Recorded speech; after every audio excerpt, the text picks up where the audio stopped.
Sœurs et frères dans le Christ, bonjour et bienvenue à cette méditation en ce mercredi, la troisième semaine du temps ordinaire, où nous célébrons aussi la fête des Saint Tite et de Timothée. Oui, on peut les appeler apôtres d'une certaine façon. Mais ce sont les premiers responsables de communauté, les premiers évêques, épiscopos, que Paul nomme, si on peut dire comme ça, qu'il fait, à qui il impose les mains. Il le dira dans la lettre de Tite que nous écoutons aujourd'hui, une des deux propositions de lecture qui nous est proposée, qui nous sont proposées pour cette fête. Alors, je voudrais cependant m'arrêter avec vous sur une chose importante. En célébrant la fête de ces deux membres, de ces deux apôtres, si on peut dire comme ça, du Christ, il y a une phrase que Paul prononce dans la lettre à Tite, au chapitre verset, dans les premiers versets, qui me permet qui me semble être important pour nous aujourd'hui. Qu'est-ce qu'il peut nous enseigner?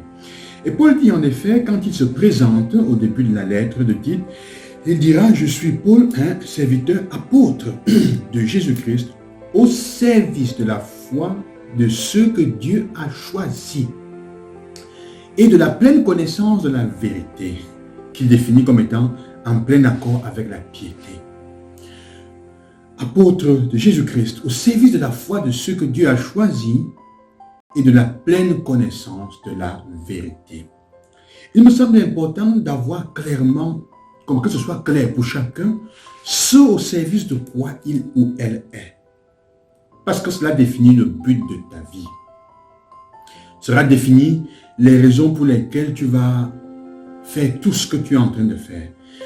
Chercher à construire une société, chercher à trouver un travail, chercher à construire, à étudier, chercher tout ce que tu dois faire sera défini par ce au service de quoi tu es. Il est au service de la foi de ceux que Dieu a choisis. Toi, tu es au service de quoi? Ta vie est au service de quoi? Quel est son but? C'est en fait ce qu'on peut appeler, en prenant l'évangile, l'évangile qui nous est proposé aujourd'hui de Marc, au chapitre 4, la parabole du semeur. C'est un peu ce qui constitue ce qu'on peut appeler, donc, ce qu'on sait par cette parabole, la terre dans laquelle la semence de Dieu est plantée. La semence de la parole de Dieu est semée. Le but de ta vie, c'est au service de quoi tu mettras ta vie, est en fait cette semence-là. En fonction de ce au service de quoi ta vie est dédiée, tu pourras produire ou très peu, ou le 100%, ou le 30%, ou alors tu auras un terrain rocheux, plein de ronces, ou même une terre où les oiseaux viennent prendre viennent se servir. Ce au service de quoi ta vie est dédiée, le but de ta vie, va déterminer la production, va déterminer les fruits que tu vas porter dans ta vie.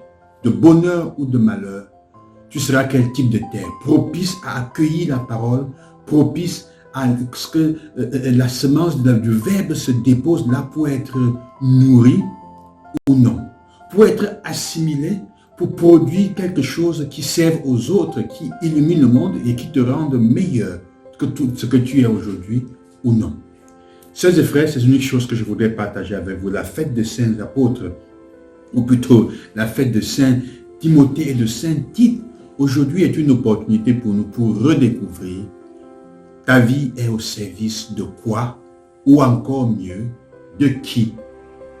Regarde ton quotidien, pour le comprendre, regarde ta journée, regarde ta vie, regarde comment tu prends tes décisions. Qu'est-ce qui te rend heureux?